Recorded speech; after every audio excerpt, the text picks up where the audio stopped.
नमस्कार, स्वागत है आप सभी का द इकोनॉमिस्ट में। तो कैसे हैं आप सब? आशा करता हूं कि आप सब बढ़िया हैं। तो चलिए शुरुआत करते हैं एक कोट के साथ। Take risk in your life, if you win you may lead, if you lose you may guide. तो रिस्क लेने का जिंदगी में फायदा ही है, तो ये बात कही जा रही है स्वामी विवेकानंद जी की ओर से। तो जो खुद के एक्सपेरिमेंट्स हैं, इनके जो खुद के प्रैक्टिकल्स हैं, तो उन्हीं के मद्देनजर जो है ना, इंसान अपनी बात दूसरे को बताता है, अपना एक्सपीरियंस बताता है। तो हमें उससे सीखना चाहिए। तो जिंदगी में रिस्क लेने चाहिए, लेकिन कैलकुलेटेड रिस्क। ओके, ऐसे रिस्क नहीं लेने मतलब जिसमें बहुत बड़ा लॉस आप करवा कर बैठ जाओ। कैलकुलेटेड रिस्क आप ले तो या तो आप जीत जाओगे और या फिर आप हार जाओगे, दो ही बातें होंगी। और अगर आप जीत जाते हो तो आप आगे बढ़ोगे, और अगर हार जाते हो तो फिर आप दूसरे को टीच कर सकते हो, गाइड कर सकते हो। अगर दूसरा भी अगर उसी रास्ते पे चल रहा है जिस रास्ते पर आप चले थे किसी समय।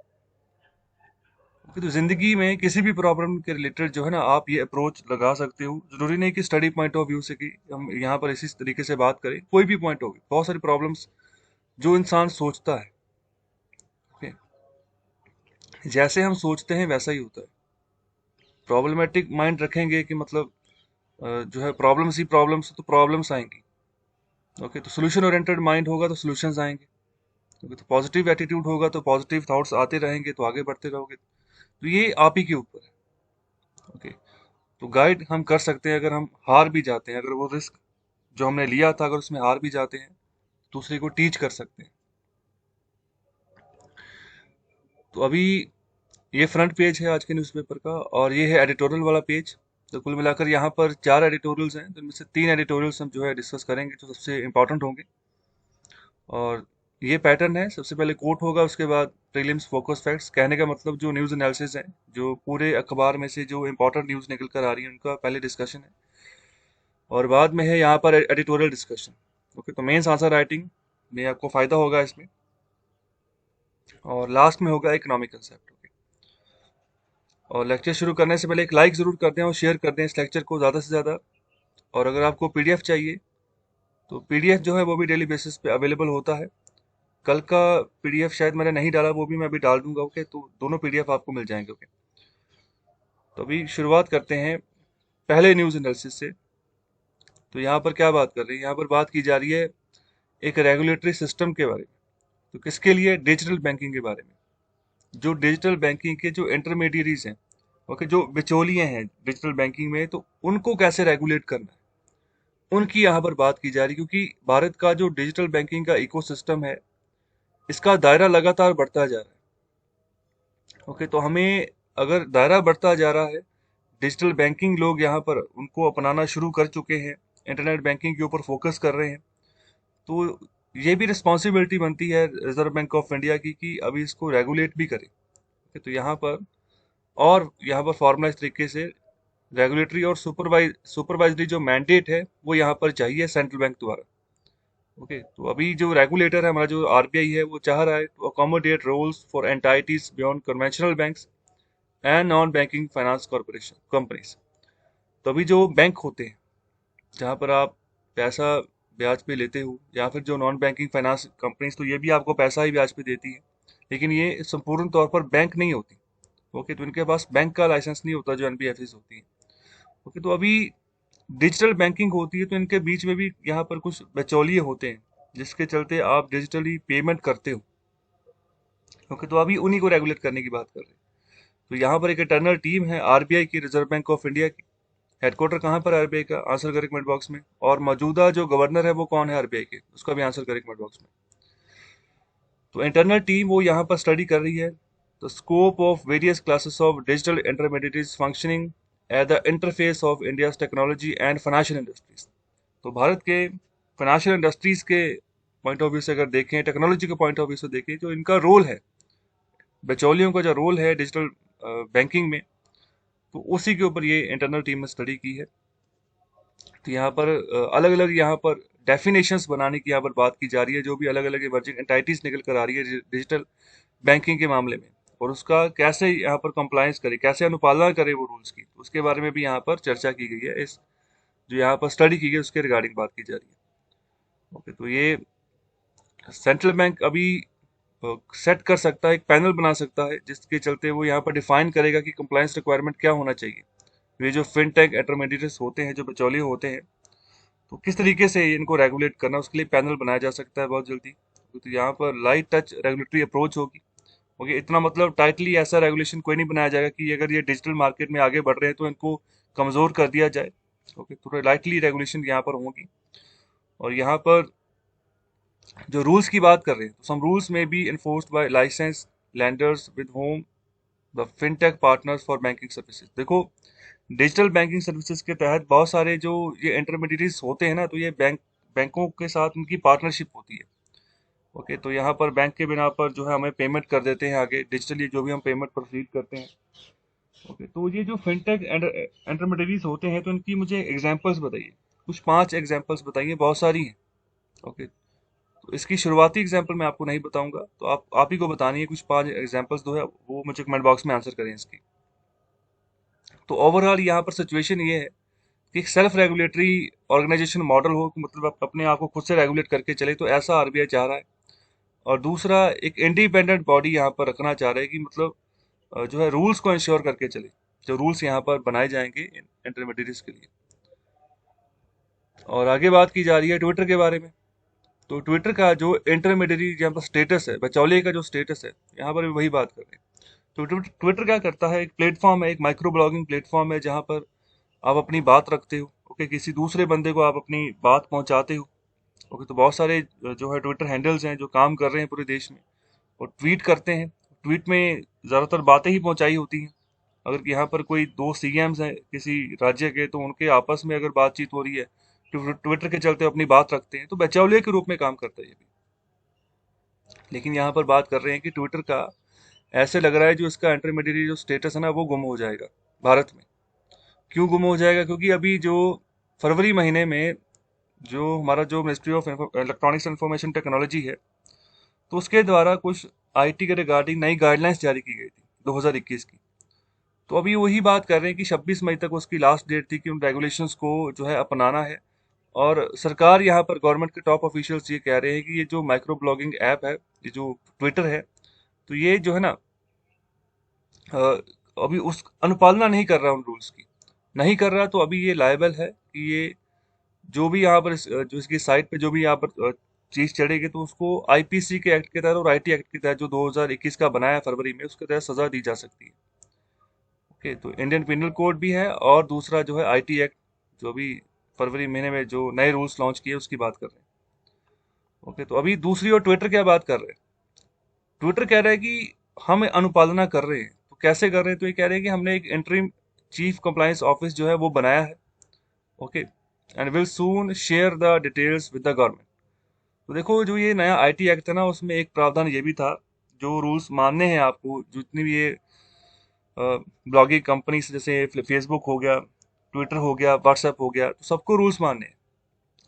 तो ये क्या कहा गया था कि देखो, आप जहाँ जिस जिस भी देश में ऑपरेट, जैसे हमारे देश में आप ऑपरेट कर रहे हो, तो आपको एक यहाँ पर कंप्लायंस ऑफिसर जो है वो अपॉइंट करना पड़ेगा, एक कंप्लायंस ऑफिस बनाना पड़ेगा।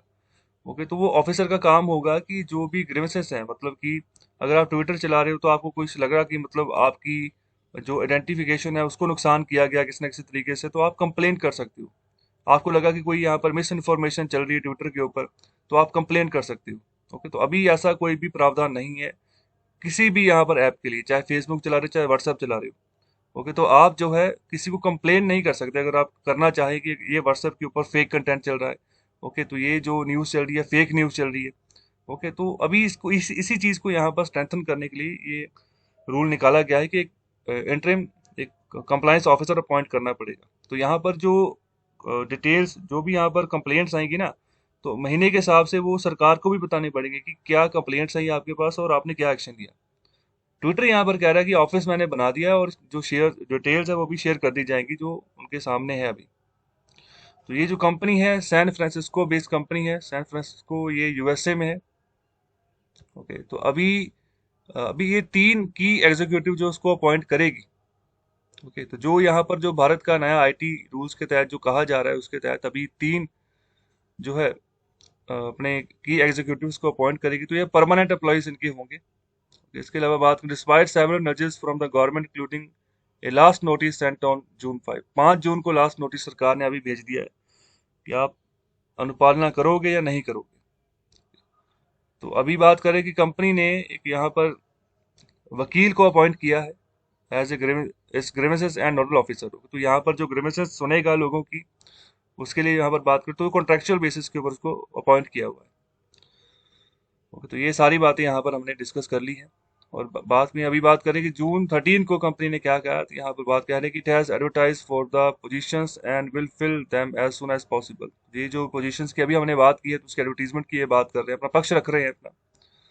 ओके, और इसके अलावा बात कर रहे हैं कि setting up a physical office needed for the appointing chief compliance officer. तो फिजिकल ऑफिस यहाँ पर बनाया जाएगा इनके द्वारा। तो ये देखो, गूगल हो, चाहे फेसबुक हो, चाहे लिंक्डइन हो, चाहे कू ऐप, तो कू ऐप ये इंडियन ऐप है, चाहे शेयर चैट है, तो यहाँ पर उन्होंने कंपाइल कर लिया है जो नए रूल्स हैं उनके तहत। तो ये कह रहे हैं कि हम इनकी अनुपालना कर रहे हैं।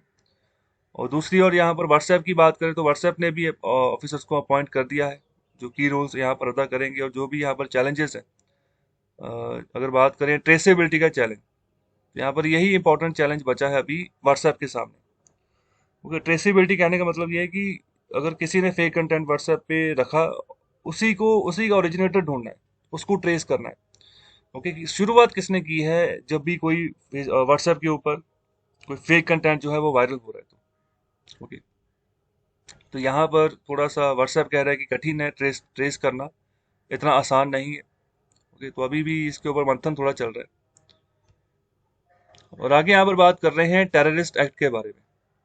ओके, तो यहाँ पर बात की जा रही है, कोर्ट, दिल्ली हाई कोर्ट के द्वारा अभी एक डिसीजन आया है कि ये जो टेररिस्ट एक्ट है, जो यूएपीए एक्ट है ना, तो ये टेररिस्ट ही घोषित करता है किसी ऑर्गेनाइजेशन। पहले ये ऐसा था कि जब बनाया गया था इसको, ये किसी ऑर्गेनाइजेशन को टेररिस्ट घोषित कर सकता था इस एक्ट के तहत।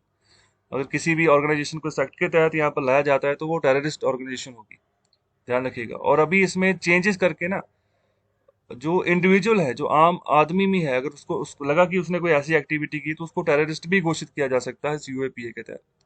तो अभी दिल्ली हाई कोर्ट क्या कह रहा है कि मतलब इस टेररिस्ट एक्ट को आप अप्लाई करो, लेकिन इस तरीके से नहीं, मतलब कि किसी ने आपका अपमान किया है, ओके, तो इंडिविजुअल किसी का अपमान हुआ तो उसी को उठाकर जो है सरकार ने उसके ऊपर ये एक्ट लगा दिया।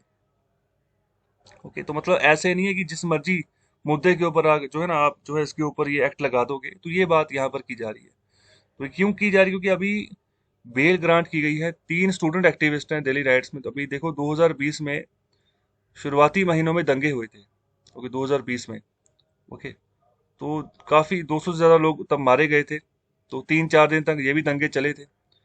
तो उस समय के जो कुछ स्टूडेंट्स एक्टिविस्ट को जो पकड़ा गया था, उनको बेल ग्रांट किया गया, क्योंकि उनको पकड़ा गया था किस एक्ट के तहत? यूएपीए के तहत। तो अभी उसी के चलते इसको जो है, इनको बेल ग्रांट हुई। तो यहाँ पर डेफिनेशन के बारे में कोर्ट यहाँ पर बोल रहा है, ओके, अंडर यूएपीए। जो बेंच यहाँ पर बात कर रहा है कि the anti terror law cannot be applied in A cavalier manner to criminal acts falling under the Indian Penal Code lest it unjustly sucks person into its ambit। Okay, तो कहने का मतलब ये है, जो आईपीसी के तहत जो क्रिमिनल एक्ट फॉल हो रहे हैं, तो उसके अंतर्गत आप जो है केस फाइल कर सकते हो। ओके, तो यहाँ पर जो है जस्टिफाई करो अपने, जो भी यहाँ पर पुलिस जिस तरीके से लगाकर यूएपीए और उसको जेल में डाल देती है, तो ये समझना होगा इन चीज़ों को। ओके, ऐसे ही जो है मुंह उठाकर किसी के ऊपर आप नहीं लगा सकते हो यूएपीए। और आगे बात करें, जो बेंच यहाँ पर जिनकी जो यहाँ पर सुनवाई करी थी, जस्टिस सिद्धार्थ मृदुल हैं और जस्टिस अनूप जयराम बंबानी है। ओके, तो यहाँ पर उन्होंने ऑब्जर्व किया that for a state the line between the constitutionally granted right to protest and arrest activity seems to be getting somewhat blurred. यहाँ पर बात कर रहे हैं कि धुंधलापन आ गया है। तो एक और तो हमें, हमारा फंडामेंटल राइट है कि प्रोटेस्ट हम कर सकते हैं, ओके, तो कॉन्स्टिट्यूशन हमें अधिकार देता है। दूसरी ओर जो है टेररिस्ट एक्टिविटी, तो वो थोड़े से अलग होती है। ओके, तो इसमें ब्लर हो गया है। ओके, तो मतलब कि अगर कोई प्रोटेस्ट कर रहा है तो इसका मतलब वो नहीं कि वो कोई टेररिस्ट एक्टिविटी नहीं है वो। ओके, उसके अलावा बात कर रहे हैं कि this was observed while granting bail to 3 student activist Natasha Narwal, Devangana Kalita and Asif Iqbal Tanha. तो इनको पकड़ा गया था दिल्ली राइट्स के केस में, और फरवरी में ही 2020 की बात करें यूएपीए लगा दिया गया था इनके ऊपर। तो ये देखो UAPA, okay, unlawful activities prevention act, तो ये कब बना था? ये 1967 में पास हुआ था हमारी पार्लियामेंट ऑफ इंडिया से।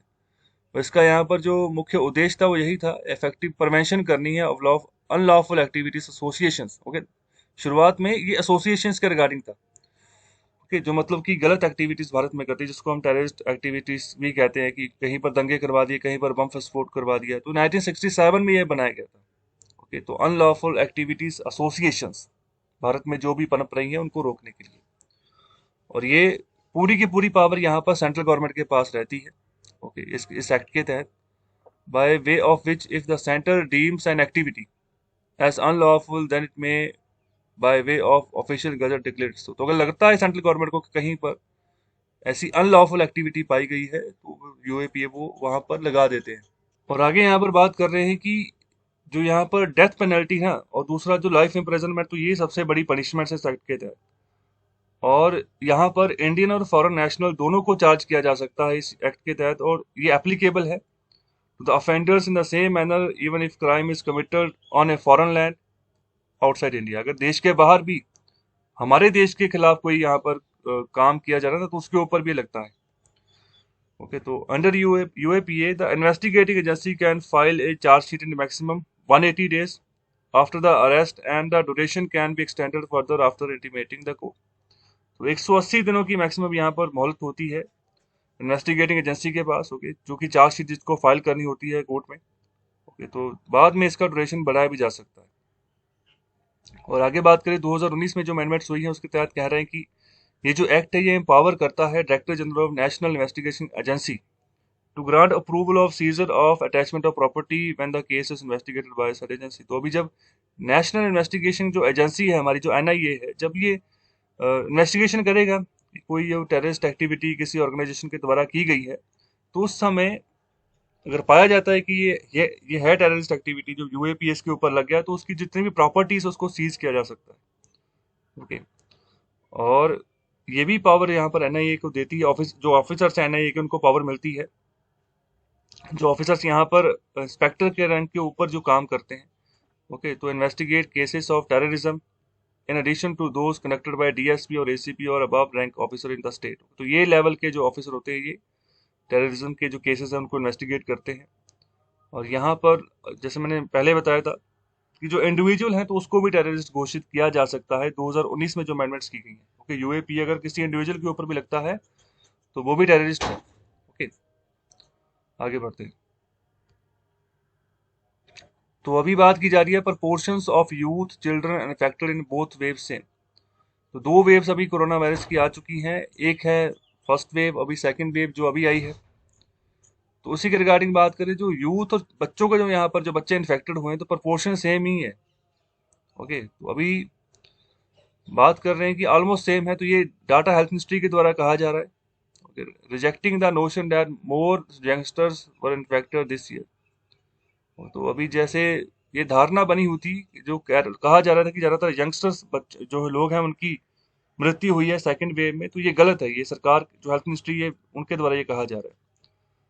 तो यहाँ पर बात करो, on one level it was portrayed that more youth and children got infected in the second wave as compare to first. तो ये भी यहाँ पर कहा जा रहा था बच्चे और जो यूथ है, युवा है, वो ज्यादा यहाँ पर इन्फेक्टेड हुए सेकंड वेव में, लेकिन फर्स्ट वेव के साथ अगर कंपैरिजन करें, लेकिन ऐसा नहीं है।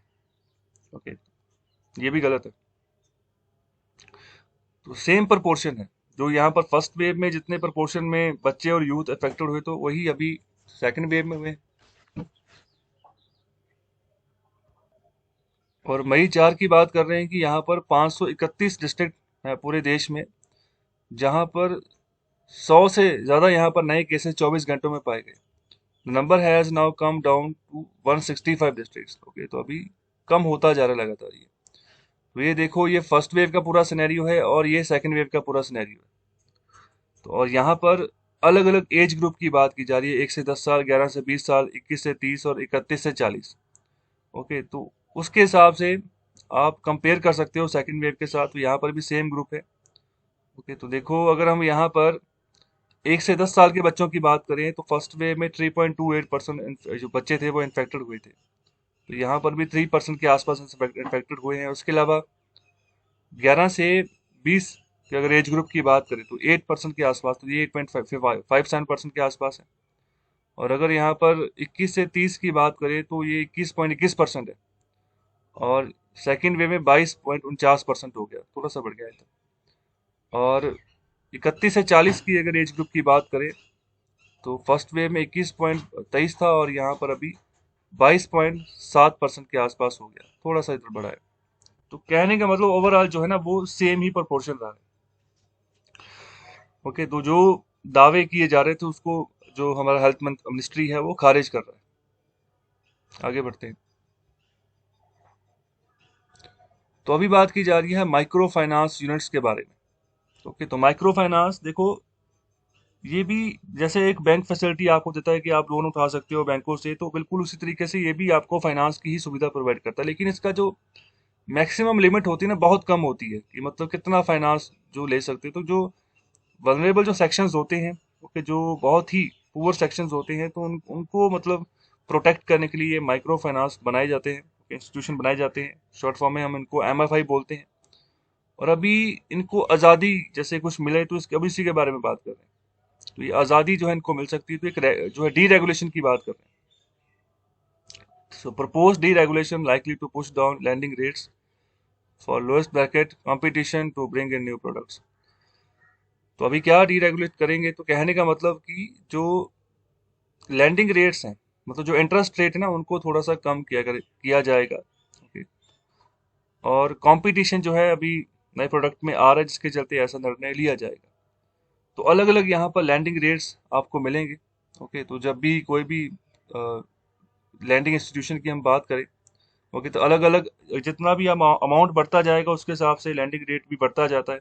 ओके, ब्याज दर बढ़ती जाती है। तो उसी के हिसाब से यहाँ पर बात करें कि डिफरेंशिएटिंग लैंडिंग रेट्स है। और नए प्रोडक्ट डेवलपमेंट की अगर बात करें तो उसी के हिसाब से जो है भारत का जो माइक्रो फाइनेंस मार्केट है वो आगे बढ़ता है। ओके, इंडिया की जो माइक्रो फाइनेंस मार्केट है वो आगे बढ़ती है अगर हम कोई भी नया प्रोडक्ट जो है उसको डेवलप करते हैं अच्छे से। तो रिजर्व बैंक ऑफ इंडिया अब जो प्लान कर रहा है to create an open architecture for all lenders, okay, and deregulating loan pricing. Okay, तो लोन प्राइसिंग जो है उसको अभी आरबीआई जो है डी रेगुलेट करने का प्लान कर रहा है। और एक ओपन आर्किटेक्चर यहाँ पर खोला जाएगा, खुला दरवाजा यहाँ पर एक रखा जाएगा जितने भी लैंडर्स हैं, ओके, जो मतलब कि पैसा दे सकते हैं ब्याज पे, उनको सपोर्ट करने के लिए। चाहे यहाँ पर स्मॉल और मीडियम यहाँ पर साइज माइक्रो लैंडर्स हैं, ओके, मतलब जो कम पैसा देते हैं ब्याज पे, so that are hard pressed with thin margins may raise their lending rates across customer segments. Bigger landers, तो यहाँ पर देखो छोटे जो यहाँ पर लैंडर्स हैं तो उनकी बात कर रहे हैं, माइक्रो लैंडर्स जो हैं तो मार्जिन इनके थोड़े कम रहते हैं। ओके, लेकिन जो अपने लैंडिंग रेट्स हैं वो यहाँ पर वो रेस कर देते हैं थोड़ा थोड़ा करके, अलग अलग यहाँ पर कस्टमर सेगमेंट्स के हिसाब से जिस भी सेक्शन को ये लोन बांटते हैं कि थोड़ा बहुत प्रॉफिट बढ़े इनका। और दूसरी ओर यहाँ पर बड़े लेंडर्स की बात कर रहे हैं, मैं charge a little higher to borrowers. Okay, तो यहाँ पर उधारकर्ता जो है उनसे थोड़ा ज़्यादा चार्ज जो है इंटरेस्ट चार्ज कर सकते हैं विद हाई रिस्क प्रोफाइल्स। तो हाई रिस्क प्रोफाइल मतलब जो पैसा दिया है लोन के ऊपर हो सकता है वापस ना भी आए। ओके, या फिर जो इंटरेस्ट रेट आ रहा है तो वो हो सकता है कि उसमें फ्लक्चुएशन आ जाए। तो however, even if there is a rise, it would be marginal given the competition in the market, most people believe।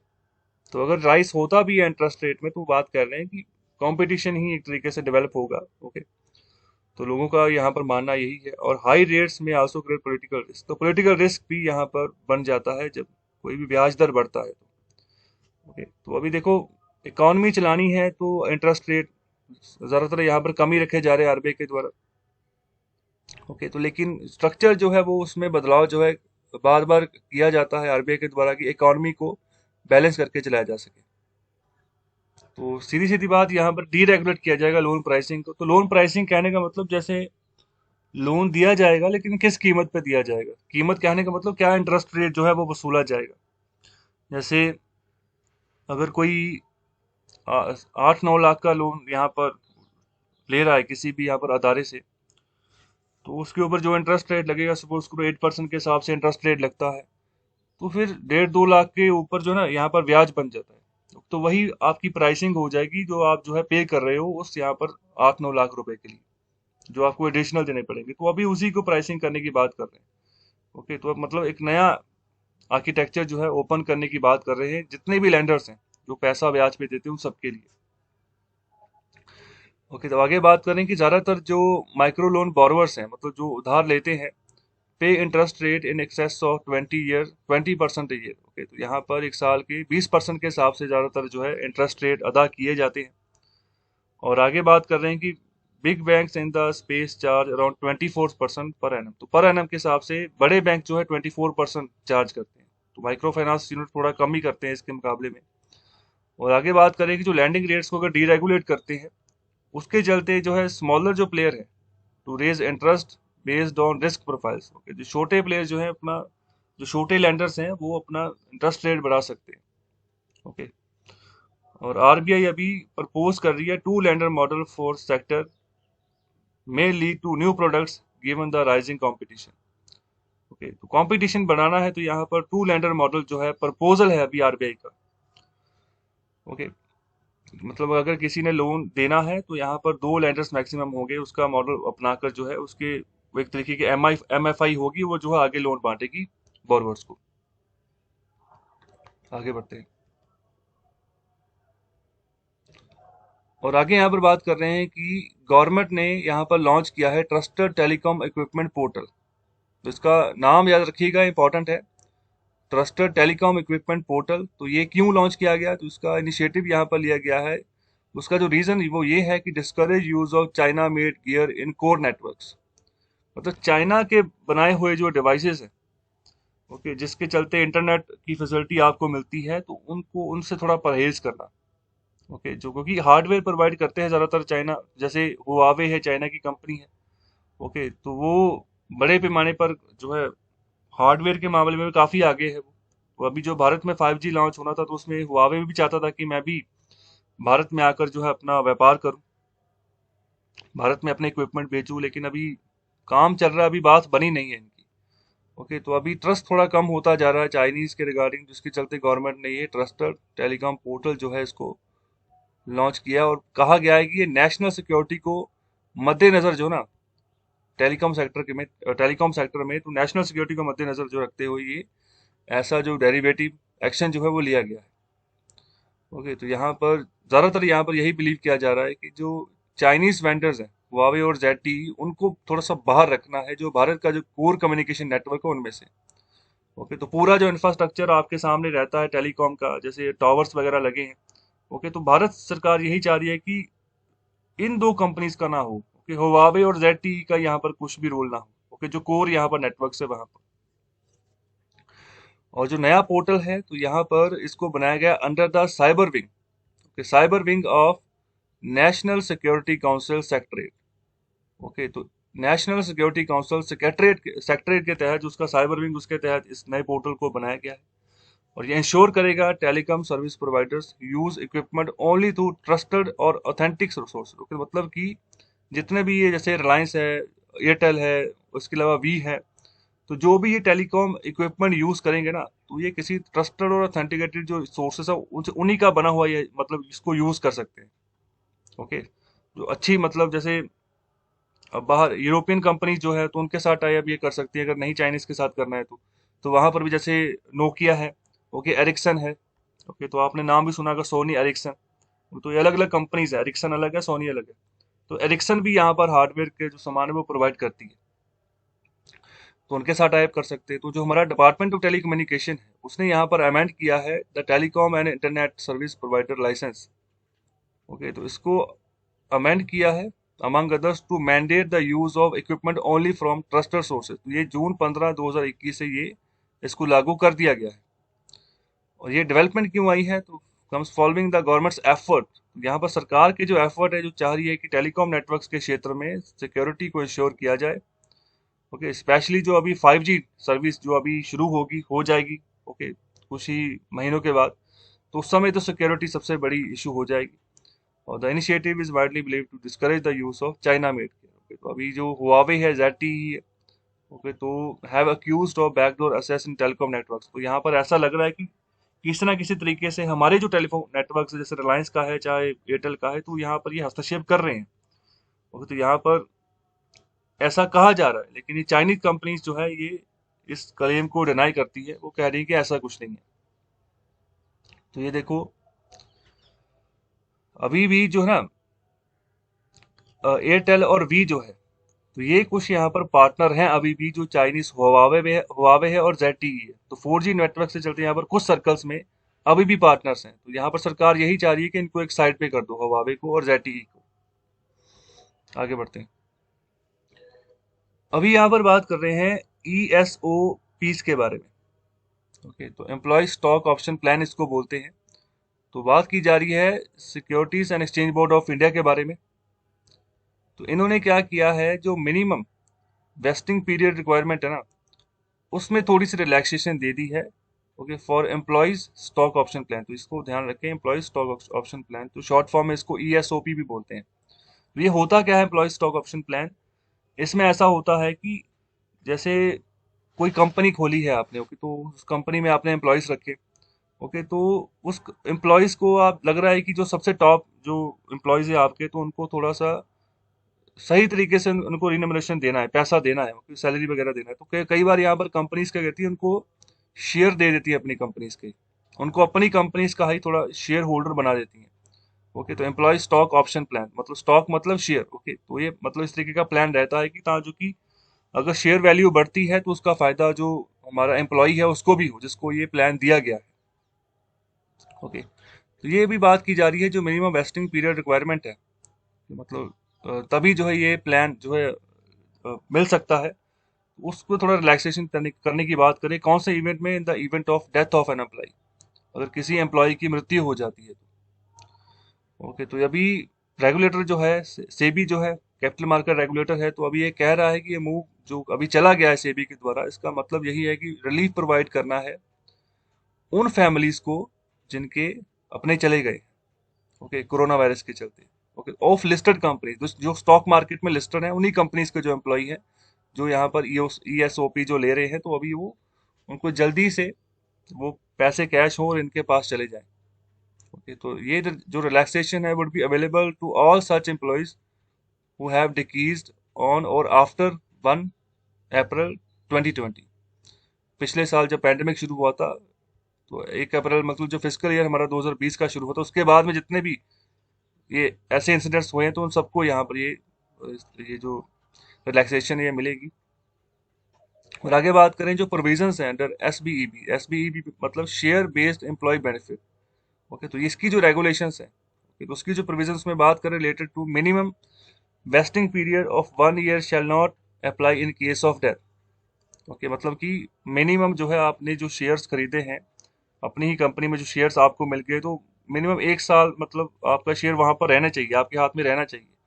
तो अभी इन केसेस में जिनके जो एम्प्लॉयज डिक्रीज हो चुके हैं, वहां पर ये एप्लीकेबल नहीं होगा। अगर कुछ महीने पहले भी खरीदा हुआ था, तो तब भी यहाँ पर जो शेयर्स उनको उनका जो कैश है वो मिलेगा। ओके, तो वही बात करें, पहले 1 साल का वैसे होता है वेस्टिंग पीरियड, तो अगर डेथ का केस है तब यहाँ पर नहीं माना जाएगा 1 साल को। जितना भी समय का यहाँ पर पीरियड होगा उसको मानकर उनको बेनिफिट पहुंचा दिया जाएगा। और and in such instances all the options SAR stock appreciation rights, जो हक है यहाँ पर कि स्टॉक जो है आपका शेयर जो है वो बढ़ता जाए, और any other benefit granted to such employee shall vest with his legal heir or nominee.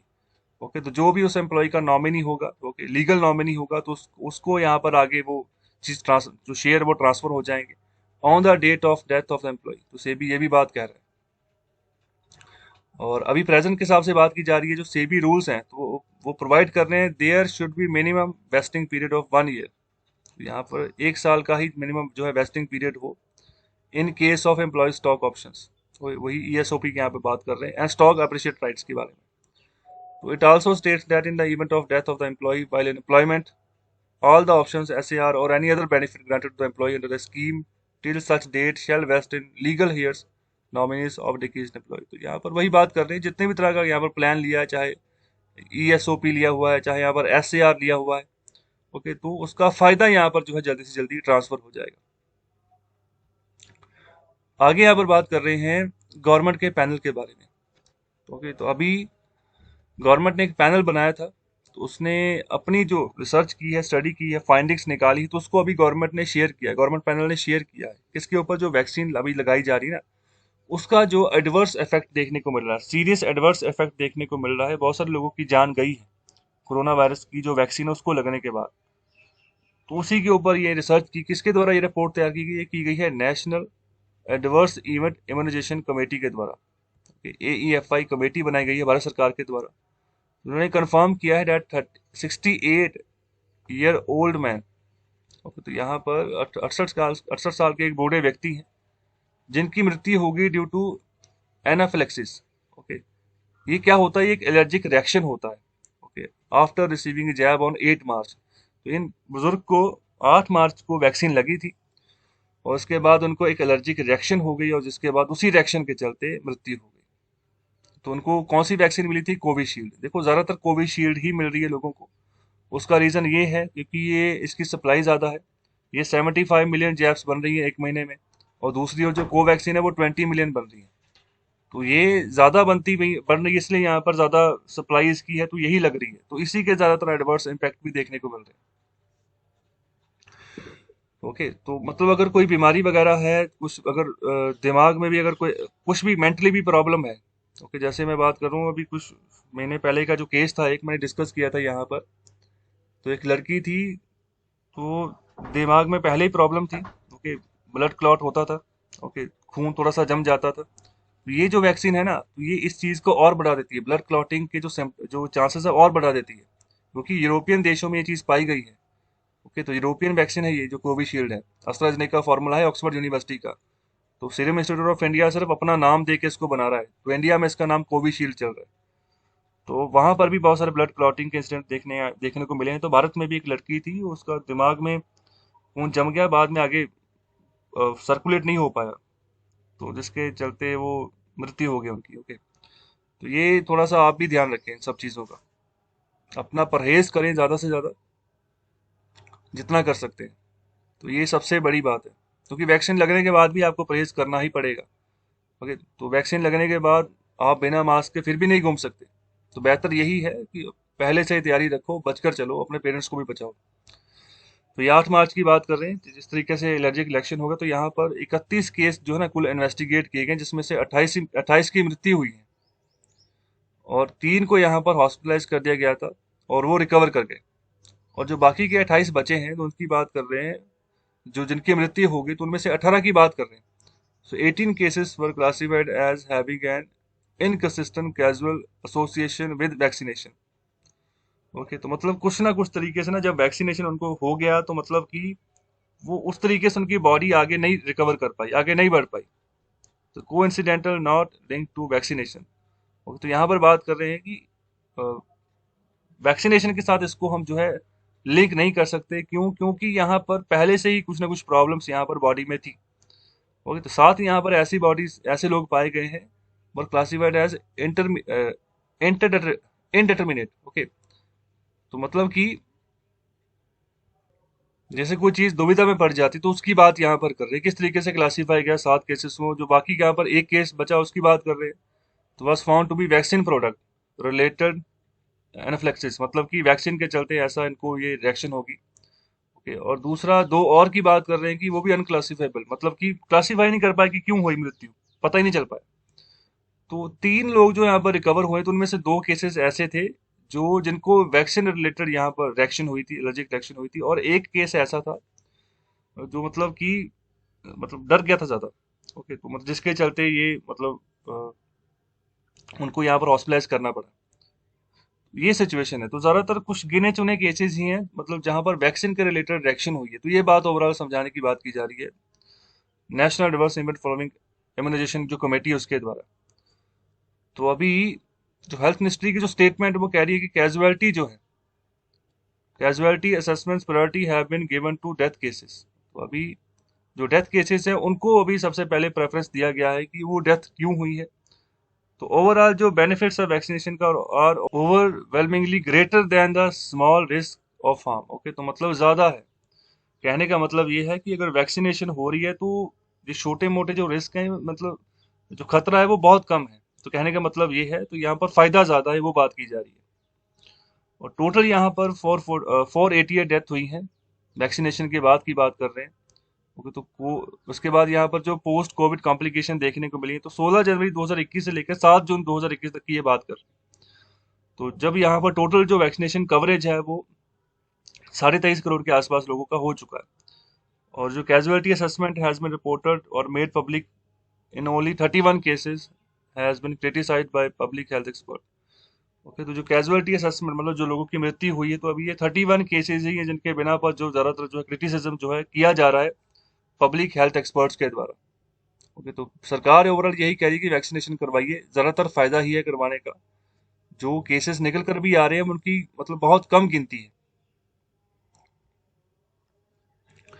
और आगे यहाँ पर बात कर रहे हैं ट्रेड के बारे में। तो अभी यूरोपियन यूनियन और जो यूनाइटेड स्टेट्स हैं, तो इनके साथ दोनों के बीच में एक डील हो चुकी है। तो यहाँ पर बोइंग और एयरबस दोनों के बीच में एक ट्रेड डिस्प्यूट था जिसको कि अभी खत्म किया गया। तो ये अभी दोनों के दोनों जो पार्टी से राजी हो गई है कि इस डिस्प्यूट को खत्म करेंगी। तो ये 17 साल पुराना डिस्प्यूट था over aircraft subsidies to Airbus and Boeing company. तो बोइंग और एयरबस दोनों के दोनों यहाँ पर विमान बनाती हैं। ओके, और 17 साल पुराना यहाँ पर डिस्प्यूट था एयरक्राफ्ट सब्सिडीज को लेकर, जिसको कि अभी खत्म किया जाएगा। So that's how the allies impose tariffs on 11.5 billion of each others exports. Okay, तो यहाँ पर जो यूएस के जो अलाइज होंगे, ओके, तो यहाँ पर उसकी रिगार्डिंग बात करें कि टैरिफ यहाँ पर लगा हुआ था 11.5 बिलियन का। तो यहाँ पर जब भी दोनों ओर से यहाँ पर एक्सपोर्ट होगा तो यहाँ पर इतना मैक्सिमम जो है, अभी उसी की बात कर रहे हैं कि इसको यहाँ पर सही किया जाएगा। ओके, तो जो यूरोपियन जो कमीशन है, तो यहाँ पर मंडे नाइट की बात करें तो यहाँ पर डिस्कस किया गया एक अकॉर्ड को विद मेंबर स्टेट्स। यहाँ पर यूरोपियन यूनियन के कुल यहाँ पर 27 मेंबर स्टेट्स हैं, तो आपस में यहाँ पर बातचीत हुई। तो यहाँ पर एक डील जो है वो तय हुई यूरोपियन यूनियन और यहाँ पर यूएस के बीच में। तो अभी एक समिट थी यूरोपियन यूनियन और यूएस की, जो कि ब्रसल्स में हुई। ओके, जहाँ पर प्रेसिडेंट जो है बाइडन मौजूद थे, और दूसरी ओर जो यहाँ पर यूरोपियन यूनियन के जो रिप्रेजेंटेटिव थे वो मौजूद थे। ओके, तो काफी सारी यहाँ पर बातचीत हुई। और यहाँ पर बाद में बात की गई कि officials familiar with the deliberations who asked not to be identified because the talks are private. तो यहाँ पर ज्यादातर प्राइवेटली ही बात की गई है आपस में। ये लैंडमार्क अकॉर्ड इसको यहाँ पर कहा जा रहा है, जो ये अभी डिस्प्यूट हल हुआ है इनका। तो अभी जो की कन्फ्लिक्ट था, ओके, तो अभी जो फॉर्मर प्रेसिडेंट थे डोनाल्ड ट्रंप, तो उस समय ट्रेड वॉर चल रही थी and sets the stage for a new era of transatlantic cooperation over state aid at a time when China is weighing to displace the Boeing Airbus civil aircraft globally. देखो, पूरी दुनिया में जो बड़े जहाज बनते हैं, जितने भी एयरपोर्ट्स है जहाँ एयर नेटवर्क है, अपने अपने देशों का कुछ ना कुछ जो है एयर अपने जहाज हो, जैसे एयर इंडिया है, वो तो मतलब यही दो कंपनी से जहां से जहाज खरीदे जाते हैं। एक बोइंग है, दूसरा एयरबस है। तो चाइना दूसरी ओर क्या कर रहा है, चाइना इन्हीं का फायदा उठा रहा था कि आपस में ये अपना ही इनका जो है डिस्प्यूट है, तो ये इसमें उलझे रहे। और दूसरी ओर चाइना अपना जो है ना, अपना विमान जो बनाने का या जो सक्षमता जिसकी है, तो उसको डेवलप कर रहा था कि लोग विमान खरीदे तो मेरे से खरीदे। ओके, ये जो पहले से ही वेल एस्टेब्लिश कंपनीज है बोइंग और एयरबस, इससे अभी लोग दूर हटते जाएं। तो अभी इनको समझ आ गई है। ओके, इसलिए यहाँ पर इसको लैंडमार्क अकॉर्ड कहा जा रहा है कि मतलब कि चाइना जो है ना, उसको अभी वो आगे बढ़ता जा रहा है, हमें डिस्प्लेस कर देगा आने वाले समय में। जो ये बोइंग और एयरबस जो सिविल एयरक्राफ्ट का जो डोपोली है, डोपोली मतलब दोनों की दादागिरी चल रही है पूरी दुनिया में, तो चाइना इसको एक साइड पे कर सकता है। तो ये समझ इनको आ चुकी है। और एग्रीमेंट की यहाँ पर बात कर रहे हैं, in part by growing awareness among policy makers in Brussels. तो ब्रसल्स कहाँ पर है, इसका आंसर करें कमेंट बॉक्स में। And Washington, that China state sponsors aerospace manufacture commercial aircraft Corp of China. तो ये पूरी कंपनी का नाम है।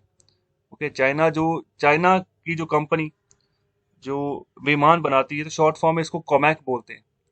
ओके, तो सरकार इसको सपोर्ट करती है इस कंपनी को। तो ये भी ट्रैक पे है to become a legitimate rival in global plane making by the end of this decade. 2030 तक जो है ना, ये भी एक राइवल के तौर पर खड़ी हो जाएगी। अगर ये सस्ते विमान यहाँ पर बनाकर देने शुरू कर दिए इसने, तो फिर जो बोइंग है और एयरबस है, तो ये भी साइड पे हो जाएंगे। तो ये सब कुछ डिपेंड करेगा क्वालिटी के ऊपर। ओके, आगे बात करें कि 2019 का जो यहाँ पर वर्ल्ड ट्रेड ऑर्गेनाइजेशन की जो यहाँ पर बात की गई है उसके द्वारा, तो ये ऑथराइज कर रहा है यूएस को to level tariffs against 7.5 billion of EU exports annually over the government support for Airbus, while EU won permission to hit back with levies of 4 billion of US goods. तो यहाँ पर जो WTO है ना, वो यही बात कह रहा है कि आपस में डिस्प्यूट हमने नहीं रखना है। 2019 की यहाँ पर बात करें कि यूएस को कहा गया कि जो टैरिफ आप लगाते हो, जो यूरोपियन यूनियन के द्वारा जो एक्सपोर्ट किया जाता है 7.5 बिलियन यूएस डॉलर का, उसको आप लेवल करके चलो। ओके, तो एनुअली जो इतना जो आप टैरिफ लगाते हो, मतलब ये 7.5 बिलियन डॉलर का ये एक्सपोर्ट है इतने पैसे का, तो उसके ऊपर टैरिफ लगता है। जितना जितने पैसे का एक्सपोर्ट हो उसके करीबन जो है 10% के आसपास जो टैरिफ लगा दिया जाता है, वो चीज़ महंगी हो जाती है। ओके, तो दूसरा यहाँ पर जो गवर्नमेंट भी सपोर्ट कर रही है एयरबस को, जो यूरोपियन यूनियन की गवर्नमेंट, उसकी बात कर रहे हैं। और ये भी बात करें कि जो यूरोपियन यूनियन, तो यहाँ पर परमिशन भी उनको मिल गई कि वो भी बाद में टैक्स लगा सकते हैं जो यूएस गुड का जो एक्सपोर्ट आता है, जो कि 4 बिलियन डॉलर के आसपास का होता है, उसके ऊपर वो भी टैक्स लगा सकते हैं। तो ये इसी तरीके से डिस्प्यूट बन गया। एक और यहाँ पर यूके ने, सॉरी, यूरोपियन यूनियन ने यहाँ पर टैक्स लगाना शुरू कर दिया, दूसरी और यहाँ पर यूएस ने लगाना शुरू कर दिया। तो बोइंग जो है वो अमेरिका की है, एयरबस कहाँ की है, कहाँ पर बनते हैं एयरबस के विमान, उसका आंसर करें कमेंट बॉक्स में। ओके, तो लीव्स जो यहाँ पर ये कर लगाए जाते हैं, टैक्स लगाए जाते हैं, तो अभी दोनों साइड्स की ओर से अभी सस्पेंड कर दिए गए। ओके, यूएस की ओर से भी और यूरोपियन यूनियन की ओर से भी। तो अभी इस एग्रीमेंट के चलते एग्रीमेंट ये हो रहा है, साइन हो रहा है। So they cover items ranging from airplanes and parts to tractors, wine and cheese. The UK unilaterally suspended its tariffs with the US in December as it broke from the EU. तो अभी UK तो European union का part है ही नहीं। Okay, तो पहले से वो बाहर आ चुका है, तो उसने पहले दिसंबर 2020 में ही जो यहाँ पर सस्पेंशन थी टैरिफ्स की, वो यहाँ पर लगा दी। जो मतलब कर लगाया जाता था यूएस के द्वारा जो एक्सपोर्ट किए जाते थे यूके को, उसके ऊपर जो इम्पोर्ट ड्यूटी लगाते थे उसको यहाँ पर खत्म कर दिया, सस्पेंड कर दिया। इन्फ्लेशन टारगेटिंग मॉनेटरी पॉलिसी, तो जो मॉनेटरी पॉलिसी इन्होंने डिसाइड की है ना, 4% तक रेपो रेट रखे, कि उसी को फॉलो करके आगे चलो, फ्लेक्सिबिलिटी वहां पर दिखाओ, महंगाई को कंट्रोल करके चले। ओके, तो अभी जो अभी का प्राइस स्पाइरल देखने को मिला कि प्राइस दाम बढ़े हैं, तो उसको थोड़ा सा हम जो है इग्नोर कर सकते हैं। तो इसमें और ज्यादा हम क्या करें, आरबीआई, अगर आरबीआई को बोलो कि 4% से भी नीचे लेकर आ जाए, तो वो सही नहीं रहेगा। तो ऑथर यहाँ पर वही बात करें कि जितना है उसी हिसाब से आगे बढ़ो, कुछ भी बदलाव करने की जरूरत नहीं है। ओके, बेशक थोड़ी सी महंगाई अभी बढ़ी है।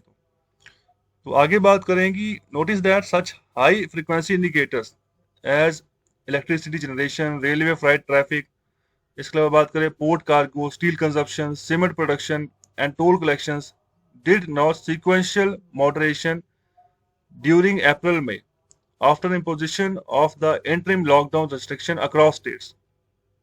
तो अभी इन सभी अदारों की बात कर रहे हैं। ओके, तो इनके रिगार्डिंग यहाँ पर ध्यान दे रहे हैं कि सब मुद्दों के ऊपर अगर हम देखें, ओके, जो ज्यादातर जहां से डिमांड निकल कर आती है, तो ये सभी वही मुद्दे हैं। ओके, जैसे इलेक्ट्रिसिटी जनरेशन की बात करें तो सबको यहाँ पर चाहिए इलेक्ट्रिसिटी। ओके, तो यहाँ पर रेलवे फ्राइट ट्रैफिक, ओके, तो जैसे कोई भी सामान आप ट्रांसपोर्ट करते हो ना, तो ज्यादातर रेलवे के थ्रू किया जाता है, तो ये अभी भी चल रही है। ओके, तो उसी फ्राइट ट्रैफिक की बात कर रहे हो कि कितनी है, ज्यादा है या कम है, तो वो भी डिपेंड करती है कितना माल जो है आप एक समय में सप्लाई कर सकते हो एक जगह से दूसरी जगह पे। पोर्ट कार्गो, तो वहां पर भी व्यापार हो रहा है, वहां पर शिप्स आ रहे हैं, लग रहे हैं, कार्गो वगैरह पहुंच रहा है, तो वो सामान आपके पास पहुंचेगा तभी आगे जाएगा। ओके, तो अगर वहां पर रुकावटें होंगी तो कैसे आगे बात बढ़ेगी। स्टील कंजप्शन की बात करें, सीमेंट प्रोडक्शन की बात करें, टोल कलेक्शन, जो सड़कों पे जो टोल लगता है आपको टोल प्लाजा के ऊपर, तो वही बात करें कि जिस तरीके से हमें आगे बढ़ना है, जैसे अप्रैल मई की यहाँ पर बात कर रहे हैं, तो उस तरीके से सिक्वेंशियल मॉडरेशन यहाँ पर देखने को नहीं मिली है। तो यहाँ पर वही बात कर रहे हैं, आगे हमें बढ़ना है, लेकिन अभी सभी जो सिनेरियो है ना, जो अभी लॉकडाउन वगैरह लगा दिए गए, रिस्ट्रिक्शन जो राज्यों में लगा दिए गए, उसके चलते मतलब जिस तरीके से सरकारों को काम करना चाहिए था, थोड़ा सा ईज करके चलते, या फिर थोड़ा सा ये सभी जो सिनेरियो थे इनको थोड़ा सा अपनी ओर से कुछ इंसेंटिव दे देते, फिजिकल पैकेज दे देते, तो आसानी रहती। ओके, तो वही बात यहाँ पर कर रहे हैं। तो दूसरा यहाँ पर बात कर रहे हैं, the gradual reopening and resumption of near normal economic activity would doubtless improve logistics and augment supply so as to moderate inflation. तो अभी महंगाई को सही तरीके से कंट्रोल कर सकते हैं जब जैसे ही यहाँ पर जो है रीओपन होगी इकोनॉमी। ओके, दोबारा से नियर नॉर्मल तक अगर हम पहुंचेंगे, इकोनॉमिक एक्टिविटीज आराम से यहाँ पर जो है लोग बाजार जाएंगे, वहां पर व्यापार करेंगे, और इस तरीके से अगर इकोनॉमी चलती है यहाँ पर पैंडेमिक के डर के बिना, तब दोबारा से जो है महंगाई कंट्रोल हो जाएगी। और दूसरा बात करें, pandemic has crimped growth and capital formation. देखो ग्रोथ की बात करो तो वो तो -7.5%, 7.3% गई है पिछले 2020-21 की बात करें, ओवरऑल पूरे साल की अगर ग्रोथ की बात करें। और कैपिटल फॉर्मेशन भी यहाँ पर जो है ना वो भी कम हो गया। ओके, तो जो पैसे से जो पैसा बनता है, इसके अलावा जो इंडस्ट्रीज लगती है, नए नई इन्वेस्टमेंट ही कोई नहीं कर रहा, तो कैपिटल फॉर्मेशन कहाँ से हो जाएगा? वो तो वही बात कर रहे हैं। तो इकोनॉमी को अभी कॉमोडेटिव मॉनेटरी पॉलिसी चाहिए, मतलब आरबीआई इसको टैकल करता है, तो आरबीआई इस तरीके से मॉनेटरी पॉलिसी बनाए, ऐसी मॉनेटरी पॉलिसी हो कि मतलब इकोनॉमी आगे बढ़े, ना कि पीछे की ओर जाए। तो देखो जो ब्याज दर यहाँ पर तय कर लिए जाते हैं आरबीआई के द्वारा, तो वही उसी हिसाब से जो कमर्शियल बैंक होते हैं अपना ब्याज बढ़ा देते हैं। ओके, तो जितना इसको थोड़ा कम रखेंगे शुरुआती दिनों में जब इकोनॉमी को रीओपन करना, उतने बड़े पैमाने पर इकोनॉमी आगे बढ़ेगी। और आगे बात करें कि आरबीआई को यहाँ पर चाहिए कि अपने पॉलिसी रेट को कम से कम रखें, so as to purposefully indicate lower cost of funds economy wide. तो यहाँ पर अगर कम से कम ये इंटरेस्ट रेट रखते हैं, तो जो फंड यहाँ पर बॉर्वर उठाएगा, लोन उठाएगा बैंकों से, तो उसको भी उसके रिगार्डिंग कम ही यहाँ पर इंटरेस्ट रेट देना पड़ेगा।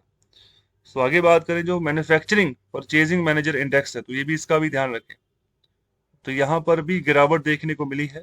ओके, तो ये जो है अभी 50.8 पे आ गया, तो अप्रैल में 50.5 पे था। ओके, मतलब जो ये जो परचेजिंग मैनेजर इंडेक्स होता है ना, कितनी मैन्युफैक्चरिंग एक्टिविटीज हुई हैं हमारे यहाँ पर, हमारे देश में, कुल मिलाकर जितने भी सेक्टर्स है जहां पर मैन्युफैक्चरिंग का काम होता है, तो एक महीने में कितनी एक्टिविटीज हुई है ना, उसके रिगार्डिंग ये डाटा दिया जाता है। तो मई में थोड़ा कम हो गया, क्योंकि सेकंड वेव के चलते कोविड लॉकडाउन लगे, उसके चलते जो मैन्युफैक्चरिंग थी वो भी कम हो गई। तो ये पूरा का पूरा सिनेरियो यहाँ पर बताया जा रहा है। और आगे बात करें, जो अगर राइजिंग ट्राजेक्टरी की बात करें कि ग्लोबल कमोडिटी प्राइसेस जो है वो बढ़ते जा रहे हैं, तो जैसे क्रूड ऑयल की बात करें, तो वो तो जहां से हम तेल खरीद रहे हैं, कच्चा तेल खरीद रहे हैं, तो उन्हीं के ऊपर डिपेंड करेगा ना। जिस भाव पे वो तेल हमें बेचेंगे उस हिसाब से हमें आगे बढ़ना होगा। लेकिन यहाँ पर जो टैक्सेस है उसके ऊपर हम सोच सकते हैं। तो यहाँ पर वही बात करें कि आरबीआई जो है एक्सपेक्ट कर रही है upside risk in its inflation outlook. तो further comfortable cereal buffer stock, मतलब कि अभी जो अनाज है हमारे पास, अगर उसकी स्टॉक की बात करें, जो फूड कॉर्पोरेशन ऑफ इंडिया जिसको मेंटेन करके चलती है, वो भी ठीक ठाक है। Okay, and the recent supply side interventions in the pulses should ameliorate tightness in food prices. तो अभी पल्सेस की प्रोडक्शन की बात करें ना, तो उसकी यहाँ पर बात करें कि सप्लाई साइड इंटरवेंशन यहाँ पर रिसेंट की गई है भारत सरकार के द्वारा, क्योंकि इतनी प्रोडक्शन पिछले साल देखने को नहीं मिली पल्सेस के हिसाब से। तो यहाँ पर जिसके चलते फूड प्राइसेस थोड़ा सा यहाँ पर, दालों के जो मामले हैं ना पल्सेस के मामले में, उसके मामले में थोड़े बड़े हैं। तो इंडिया को बाकी कंट्रीज के साथ ज्वाइन करना चाहिए, तो प्रसर्ट द ऑयल कार्टेल ओपेक। तो ओपेक की फुल फॉर्म क्या है, कहाँ पर इसका हेडक्वार्टर है, आंसर करें कमेंट बॉक्स में। तो ये जो पूरी कंट्रीज जो है ना, जो पेट्रोलियम जो प्रोड्यूस करती हैं, तो उनका एक ग्रुप है ये। ओके, तो उसी के चलते यहाँ पर उन्हीं को ज्वाइन करने की यहाँ पर बात कर रहे हैं। तो क्या भारत ओपेक का मेंबर है? तो इसका भी आंसर करें कमेंट बॉक्स में। तो यहाँ पर अगर ऐसा होता है तो प्रोडक्शन बढ़ती है, एंड जो नॉट जो global growth with limited supply cost. तो ग्लोबल ग्रोथ जो है उसको हम जो है, जो सप्लाई कॉस्ट है उसके साथ यहाँ पर सुमेल करके हमें नहीं चलना है। अपनी जो इकोनॉमी है उसके ऊपर फोकस करना है, इस तरीके से सिनेरियो क्रिएट करना है कि ग्रोथ हो हमारे देश में, हमारी इकोनॉमी आगे बढ़े, अलग अलग जो विभिन्न सेक्टर्स हैं उनके पॉइंट ऑफ व्यू से अगर हम बात करें तो।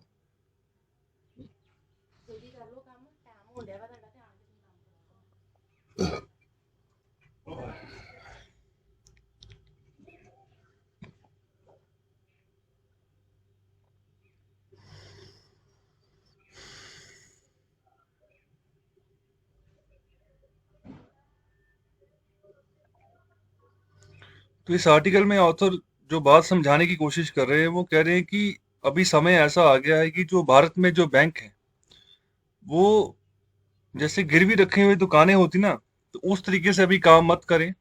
तो अभी एक्चुअल जो बैंकिंग है ना, उसको स्टार्ट कर देना चाहिए। जो भारतीय जो बैंक्स हैं उनके द्वारा, उनके बारे में ये बात कही जा रही, खासतौर पर जो सरकारी बैंक है ना उनकी बात कर रहे हैं। तो अभी जो रिस्क है, और जो यहाँ पर जिस भी प्रोजेक्ट को ये फाइनेंस कर रहे हैं बैंक, तो यहाँ पर उसकी वायबिलिटी जरूर चेक करें कि क्या जो जिस प्रोजेक्ट के लिए ये लोन दे रहे हैं वो वायबल है, आगे फर्दर आगे प्रोसीड कर पाएगा और आपको अच्छा खासा रिटर्न मिल पाएगा। Okay, instead of fully securing their loans, with just collateral from the business they lend to, but also personal guarantees from the promoters. Okay, तो यहाँ पर जो ऑलरेडी जो काम चल रहा है, जैसे लोन यहाँ पर प्रोवाइड कर दिया किसी दूसरे बंदे को, तो यहाँ पर कोलेटरल भी यहाँ पर जो है वो नहीं देखा गया। ओके, जिस बिना पर मतलब कि अगर फेल होता है, लोन नहीं दे पाता प्रमोटर, तो उसका जो कोलेटरल है, जो जायदाद वगैरह, तो उसको जब्त किया जाए, तो उसको भी थोड़ा सा देखें। और दूसरा यहाँ पर जो पर्सनल गारंटी है प्रमोटर्स की, ओके, जो भी बंदा अपना कोई नया ग्रुप चला रहा है, कंपनी चला रहा है, तो यहाँ पर जो मेन प्रमोटर है, जैसे मैं रिलायंस इंडस्ट्रीज की बात करूं, तो जो मुकेश अंबानी वो उसके प्रमोटर है रिलायंस इंडस्ट्रीज के। ओके, तो जितने भी शेयर होल्डर्स हैं जो शेयर इन्वेस्टमेंट करते हैं रिलायंस में, तो वो मुकेश अंबानी जो है ना, तो उनके ट्रस्ट के ऊपर करते हैं कि वो सही तरीके से संचालन करेंगे, तो वो प्रमोट सही तरीके से कर पा रहे हैं, इसलिए यहाँ पर उनके शेयर्स बढ़ रहे हैं। तो बैंकों को भी यहाँ पर यही हिदायत दी जा रही है, ओके, कि आप जो सही मायने में जो बैंकिंग है ना, उसके ऊपर फोकस करो। ओके, जब भी आप लोन जो है आप दे रहे हो किसी भी संस्था को, जो किसी कंपनी को, जो किसी भी बॉरोवर को। ओके, और दूसरा जो यहाँ पर पर्सनल गारंटी है प्रमोटर्स की, उसकी बात करें। पर्सनल गारंटी कहने का मतलब कि जो मुकेश अंबानी की अगर मैं बात करूं, तो उनकी पर्सनल गारंटी कि जो लोन उनकी कंपनी ने, रिलायंस इंडस्ट्रीज ने उठाया है, तो वो कब तक चुकता होगा। ओके, अगर नहीं चुका पाए तो उनकी जो अपनी जायदाद है वो सभी यहाँ पर नीलाम होगी। तो पर्सनल यहाँ पर गारंटी की बात कर रहे हैं। तो आगे यहाँ पर बात कर रहे हैं, जो ऑथर बात करें ना, वो इसी पर्सनल गारंटी को खत्म करने की बात की जा रही है उनके द्वारा। तो और यहाँ पर ऑथर आगे जो यहाँ पर आर्टिकल में बात जो कही जा रही है उनके द्वारा, वो कह रहे हैं कि demanding the entrepreneurs risk their personal assets to conduct business is to violate the basic notion of limited liability. अगर हम यहाँ पर कोई भी जो एंटरप्रेन्योर जो रिस्क होते हैं, मतलब जो कारोबार चलता है, जो रिस्क रहता है, जिसके चलते लोन डूब भी सकता है, पैसा डूब सकता है, तो यहाँ पर जो पर्सनल एसेट है, यहाँ पर किसी भी प्रमोटर के अगर उसके हिसाब से हम बात करें, जिसके चलते बिजनेस काम कर रहा है, तो ये कह रहे हैं कि इस तरीके से अगर हम पर्सनल गारंटी लेते हैं, तो जो लिमिटेड लायबिलिटी की जो धारणा होती है ना, उसको हम यहाँ पर वायलेट करते हैं। ओके, तो यहाँ पर लिमिटेड लायबिलिटी है, तो अगर कोई भी पर्सनल गारंटी अगर देगा, तो कितनी दे देगा यहाँ पर। ओके, तो अगर एम्पायर इतना बड़ा है, ओके, तो अपने जो पर्सनल एसेट्स हैं उनकी वो है ही बहुत कम, तो क्या कर दोगे वहां पर। तो यहाँ पर लायबिलिटी तो बनी नहीं, तो लायबिलिटी तो फिर लिमिटेड होगी ना यहाँ पर। तो वही बात यहाँ पर समझाई जा रही है। तो पैसे कितने चुका देगा वो वापस। तो यहाँ पर रीजन जो है वही बात करें, तो reason why personal guarantee seem so normal India. तो यहाँ पर इतना नॉर्मल क्या था, यहाँ पर क्यों था ये भारत में, जो पहले कुछ दशक बीते हैं। ओके, जो भारत की बैंकिंग प्रणाली की अगर हम बात करें, जिस तरीके से उन्होंने लोन बांटे हैं बिजनेसमैन को, तो यहाँ पर पर्सनल गारंटी काफी नॉर्मल रहा है। तो यहाँ पर जो पुराने समय में जो प्रोजेक्ट्स यहाँ पर प्रमोटर्स के द्वारा लिए गए, जिन भी प्रोजेक्ट्स के तहत लोन उठाया गया, वो तो यहाँ पर got overly generous loan section, तो यहाँ पर ज्यादा पैसे यहाँ पर सेक्शन हुए। ओके, तो यहाँ पर कुछ पैसे सोख लिए जाते थे यहाँ पर जो बिजनेसमैन होते, जो प्रमोटर्स होते थे, उनके द्वारा। ओके, तो यहाँ पर कंपनीज में ज्यादातर वो पैसा लगता ही नहीं था, पैसे किसी और ही काम में लगा दिए जाते थे। और यहाँ पर जो वायबिलिटी होती थी प्रोजेक्ट, उसको भी खतरे में डाल दिया जाता था, जिसके लिए लोन उठाया है। ओके, तो यहाँ पर वही जो पास्ट बैड बिहेवियर है ना, यहाँ पर पर्सनल गारंटी के रिलेटेड, जिससे पॉइंट ऑफ व्यू के हिसाब से इसको यहाँ पर रोकने की बात, इस चेन को तोड़ने की बात की जा रही है ऑथर के द्वारा। प्रमोटर्स जो ये जिस ये हरकतें जो करते रहे ना, तो यहाँ पर बैंक जो था, बैंकों को भी यहाँ पर सुधरना होगा। तो दोनों को यहाँ पर बात कर रहे हैं। तो अभी बात कर रहे हैं व्हाट द डिमांड। ओके, यहाँ पर जो पर्सनल गारंटी की डिमांड है for loans to business underscores is need for a functional market. तो यहाँ पर एक फंक्शनल मार्केट चाहिए, किसकी, कॉर्पोरेट बॉन्ड्स की। ओके, तो कॉर्पोरेट बॉन्ड्स मतलब कि जो कोई भी, जैसे रिलायंस इंडस्ट्रीज है, वो एक बॉन्ड इशू करेगी मार्केट में, कि इस बॉन्ड के तहत जो है हम 10,000 करोड़ मार्केट से उठाएंगे, 15,000 करोड़ मार्केट से उठाएंगे। तो यहाँ पर आम इन्वेस्टर्स जो है, शेयर होल्डर्स इन्वेस्ट करते हैं पैसा, बॉन्ड खरीदते हैं, शेयर खरीदते हैं और पैसा लगाते हैं। तो वही बात कर रहे हैं कि एक फंक्शनल मार्केट चाहिए, बढ़िया मार्केट चाहिए, तो साउंड मार्केट चाहिए कॉर्पोरेट बॉन्ड्स की, मतलब अच्छा खासा व्यापार यहाँ पर कॉर्पोरेट बॉन्ड्स के थ्रू हो रहा हो यहाँ पर। ओके, तो यहाँ पर वही बात कर रहे हैं कि यहाँ पर डिमांड जो है पर्सनल गारंटी की for loans to business underscores, अगर पर्सनल गारंटी की डिमांड अगर बढ़ रही, तो यहाँ पर फंक्शनल मार्केट, अच्छी खासी मार्केट कॉर्पोरेट बॉन्ड्स की बनानी होगी, ताकि जो कि फाइनेंसिंग जो है ना, वो अच्छे से अवेलेबल हो पाए। तो फाइनेंसिंग ही हमेशा से यहाँ पर संकट जो है वो पैदा करती है। फाइनेंसिंग अगर रुक जाए, तो यहाँ पर प्रोजेक्ट रुक जाता है। तो यहाँ पर जो बैंकों से लोन उठाया होता है, तो यहाँ पर कुछ पैसा इन्वेस्टर्स से उठाया होता है, तो जो बैंकों से लोन उठाया होता है, कई बार नहीं पैसा वापस वो यहाँ पर दिया जाता प्रमोटर्स के द्वारा। क्योंकि फाइनेंस नहीं अवेलेबल है। ओके। और आगे बात करें जो बैंक है, तो यहाँ पर banks have been emboldened by Supreme Court. तो यहाँ पर सुप्रीम कोर्ट के द्वारा भी इनको प्रोत्साहित किया गया बैंकों को। तो सुप्रीम कोर्ट के द्वारा रूलिंग एक दी गई जिसमें ये कहा गया, अलाउ किया गया बैंकों को कि यहाँ पर जो पर्सनल गारंटीज हैं अगेंस्ट डिफॉल्टर, तो वो उनको यहाँ पर इसका इस्तेमाल कर सकते हैं। लेकिन कौन से केसेस में? तो यहाँ पर वो केसेस जहाँ पर जो लोन का डिफॉल्ट हुआ है वो यहाँ पर किसी इंस्टॉलमेंसी रेजोल्यूशन के तहत यहाँ पर जो सही पाया जा रहा है। ओके, तो मतलब कोई डिफॉल्टर जो है लोन नहीं चुका पाया और उसकी जो कंपनी है, तो यहाँ पर आईबीसी, यहाँ पर इंसॉल्वेंस बैंक्रप्सी कोड है जो कि भारत सरकार ने 2016 में बनाया था। तो इसके चलते ये था कि वो कंपनी का कोई खरीदार ढूंढा जाएगा। ओके, तो यहाँ पर वो उसको बेचा जाएगा, जितना भी पैसा आएगा वो पैसा बाद में जो बैंक है उनको वापस होगा या फिर जो शेयर होल्डर्स हैं उनको वापस होगा। लेकिन ये ऐसा नहीं कि पूरा पैसा वापस हो जाएगा। जितना भी पैसा वापस आया, अगर 100 रुपया लगाया था तो हो सकता है कि 40 रुपए वापस मिले, बाकी डिफॉल्ट ही है, बाकी वो पैसा नहीं मिलने वाले। वो डिपेंड करता है कि जो रेजोल्यूशन प्लान तैयार किया गया इंसॉल्वेंसी का, उसमें कितना बढ़िया ये ऑफर मिला है किसी कंपनी के द्वारा जो डिफॉल्ट कंपनी को खरीद रही है। और आगे बात करें, this should hold for existing loans. तो अभी एग्जिस्टिंग लोन्स के लिए भी यहाँ पर इसको होल्ड करके रखना है, इनको रोकने की बात कर रहे हैं, जो ये पर्सनल गारंटी है उसकी बात कर रहे हैं। तो अभी फ्रेश लोन्स की अगर बात करें, तो banks must not ask promoters to furnish negative lien on assets owned by them. तो यहाँ पर प्रमोटर्स से यहाँ पर पूछने की जरूरत नहीं कि कौन से एसेट जो है उनके पास, वो यहाँ पर जिसको ऑन करके चलते हैं। तो they must become more skilled at assessing the risk. तो यहाँ पर ज्यादा स्किल जो दिखाने हैं बैंकों को, रिस्क को असेस करने में दिखाने की, जिस प्रोजेक्ट के लिए आप पैसा दे रहे हो क्या वो इतना वायबल है कि आपकी रिटर्न अच्छी खासी मिल जाए, इंटरेस्ट रेट जो है, इंटरेस्ट जो है महीने के हिसाब से आपको मिलता जाए। तो जो लॉन्ग जेस्टेशन जो प्रोजेक्ट्स होते हैं, जो बॉन्ड्स के साथ यहाँ पर जो पैसा इकट्ठा किया जाता है, तो जो मतलब 10 साल में कंप्लीट होते हैं, कोई यहाँ पर 12 साल में कंप्लीट होता है, तो ऐसे प्रोजेक्ट्स की यहाँ पर बात कर रहे हैं। Will not only avoid the asset liability mismatch that comes with banks loans but also prevent dodgy lending practices। तो खराब जो lending practices तो उसको भी दूर करेंगे। और यहाँ पर सही तरीके से बॉन्ड्स के हिसाब से हम यहाँ पर बॉन्ड मार्केट को डेवलप करके पैसा उठाते हैं, तो फाइनेंस करते हैं बड़े बड़े जो लॉन्ग जेस्टेशन प्रोजेक्ट्स, अगर उनको हम फाइनेंस करते हैं तो एसेट लाइबिलिटी जो मिसमैच है उसको भी यहाँ पर अवॉइड किया जा सकता है अगर बॉन्ड्स के थ्रू पैसा उठाया जाता है। ओके, तो यहाँ पर बैंकों के थ्रू जो यहाँ पर लैंडिंग प्रैक्टिसेस की जाती है, खराब लैंडिंग प्रैक्टिसेस की जाती है कि कोलैटरल नहीं दे।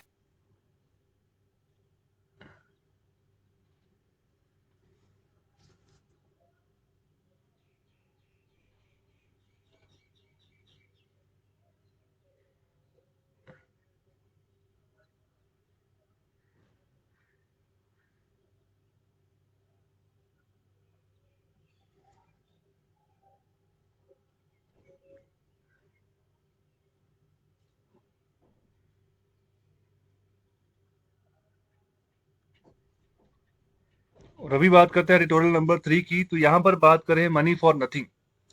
तो large doles as oppose to pocket money discourage work and should be avoided. तो अभी देखो, यहाँ पर यूएस गवर्नमेंट के बारे में बात कर रहे हैं तो काफी कुछ सीखने को मिलेगा। तो काफी जो है बढ़िया ऑथर हैं जो दिख रहे हैं, तो अमेरिका में रहते ही।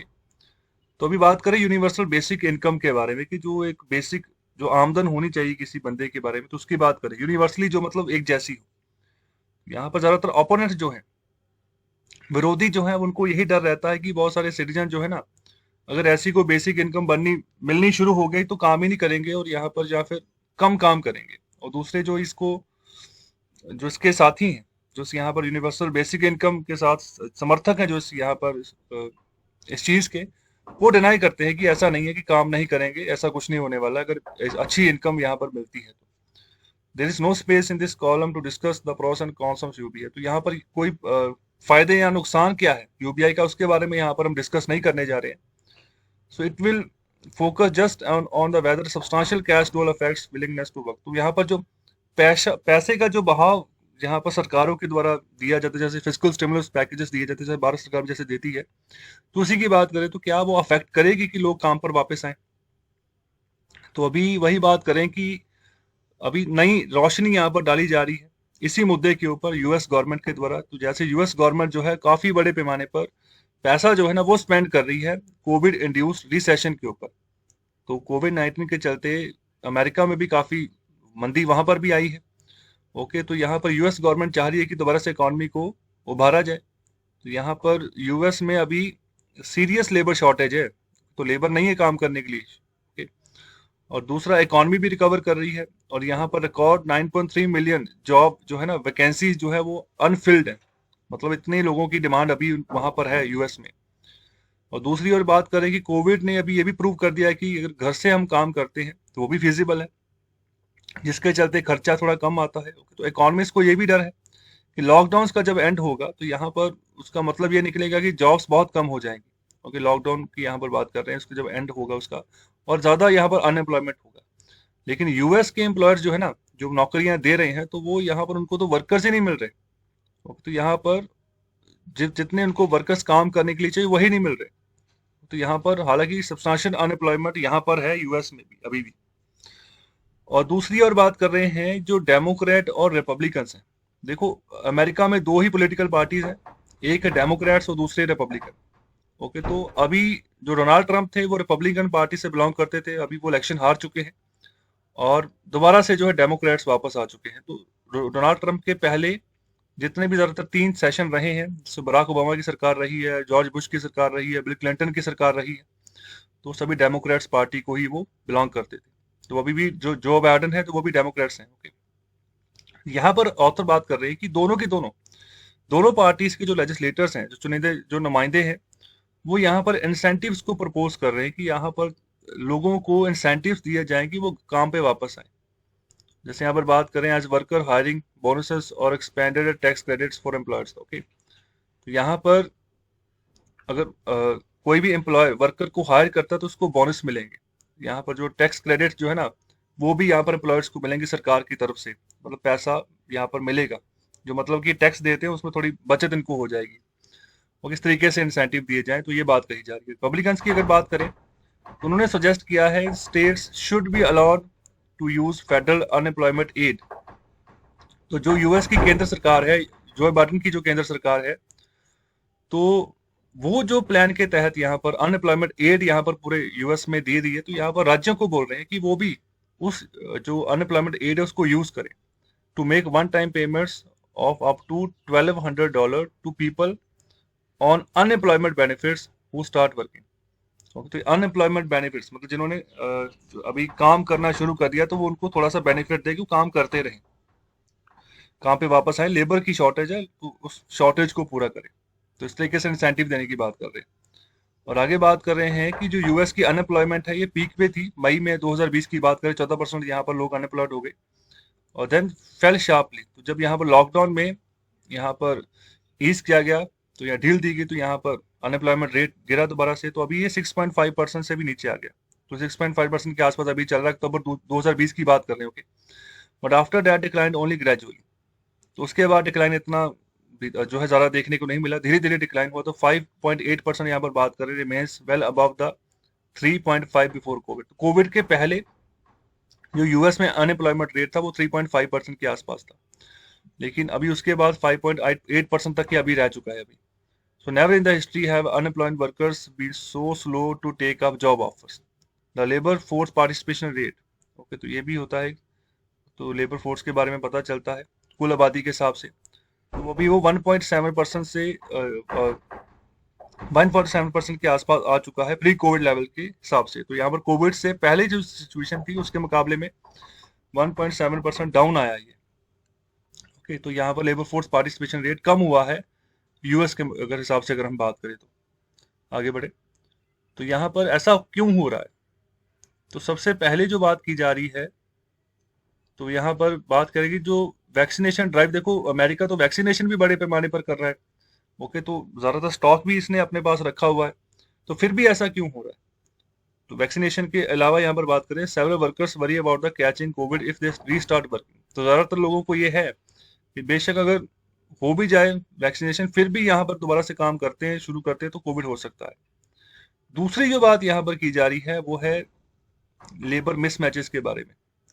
ओके, तो यहाँ पर अनएम्प्लॉयमेंट सॉरी एम्प्लॉयड एक्टर्स की बात कर रहे हैं एंड जर्नलिस्ट की बात कर रहे हैं, are unwilling to take up jobs as waiters or pizza delivers. तो देखो, ये तो सरल सी बात है, जिसका जो फील्ड हो तो वो वही कहेगा ना, मुझे उसी फील्ड में अगर जॉब मिले तो ज़्यादातर पॉपुलेशन किसी भी देश की हो तो वो ऐसा ही करती है। अगर वो जर्नलिस्ट है तो वो कहेगा कि मैं जर्नलिस्ट का ही कोई काम मुझे मिले तो अच्छा है। अगर कोई एक्टर है तो कहेगा तो एक्टर का कोई काम मिले तो तभी अच्छा है। ओके, तो फिर वो कोई वेटर का काम तो करेगा नहीं, जब पिज्जा डिलीवरी तो वो करने जाएगा नहीं। ओके, तो ये यहाँ पर मिसमैच की बात कर रहे हैं। तो अनएम्प्लॉयमेंट इस तरीके से है। दूसरा ये कारण हो गया। तो labour mismatches are not unusual but Covid has made them exceptionally stark. तो यहाँ पर ऐसा अनयूजुअल तो ये था नहीं, लेकिन कोविड के चलते ये सब कुछ हो रहा है अभी। पहले ऐसा हो रहा था, जिसको जो काम मिलता था वो काम कर रहे थे लोग। Okay, तो ये बात कही जा रही है। तीसरा जो यहाँ पर सबसे बड़ा रीजन है वो क्या है? वो है यहाँ पर that large cash doles allow unemployed people to live fairly well without working. तो यहाँ पर बड़े पैमाने पर जो सरकार पैसे दे रही है, वो तो उसके चलते जो अनएम्प्लॉयड बट जो लोग हैं ना, तो यहाँ पर वो आसानी से वो जी रहे हैं। तो यहाँ पर कोई काम करने की उनको जरूरत नहीं है। तो ये सिचुएशन है। तीसरा सबसे बड़ा रीजन ये है कि पैसा जिसको मिल रहा है फिर उसको काम करने की क्या जरूरत है। तो आम लोग यही सोचते हैं। तो यही हो रहा है यूएस में। और कोरोना वायरस एड की बात कर रहे हैं। तो ये एड जो थी ना, इसमें कुल जो पैसा लगाया गया वो 2 ट्रिलियन यूएस डॉलर के आसपास की एड थी, ये जो पास की गई यूएस सरकार के द्वारा। तो भारत की तो कुल इकोनॉमी ही 3 ट्रिलियन डॉलर की है। तो अमेरिका 2 ट्रिलियन डॉलर की तो सिर्फ एड ही दे रहा है अपने देश में। तो आप खुद देखो कितनी बड़ी इकोनॉमी है अमेरिका की, क्योंकि 20 ट्रिलियन डॉलर की इकोनॉमी है उसकी। तो सबसे बड़ी इकोनॉमी है दुनिया की। ओके, सब कुछ उसने कंट्रोल में रखा हुआ है, आबादी भी कंट्रोल में है। ओके, इसके अलावा देश का जो साइज है वो भी ठीक ठाक है।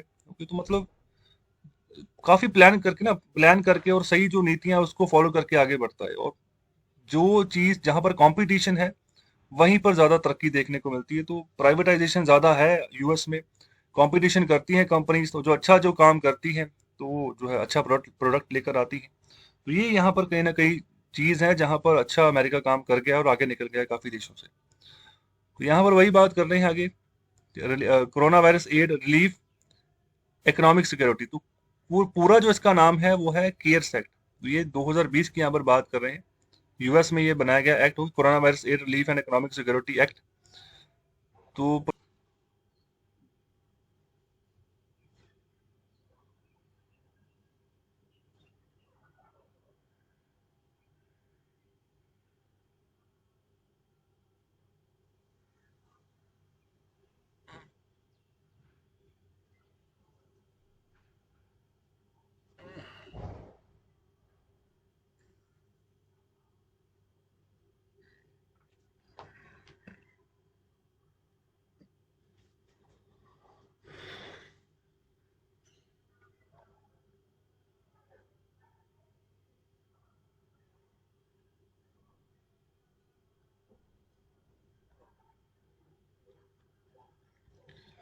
और आगे बात करें कि अगर यहाँ पर जो पेमेंट यहाँ पर कर रही है सरकार, जो इंसेंटिव दे रही है, पैसा दे रही है, तो यहाँ पर पहले जो इनकम थी अगर उससे कम भी है, तो जैसे पहले जब ये जॉब करते थे उस समय जो इनकम मिलती तो उससे थोड़ा सा यहाँ पर कम हो सकती है।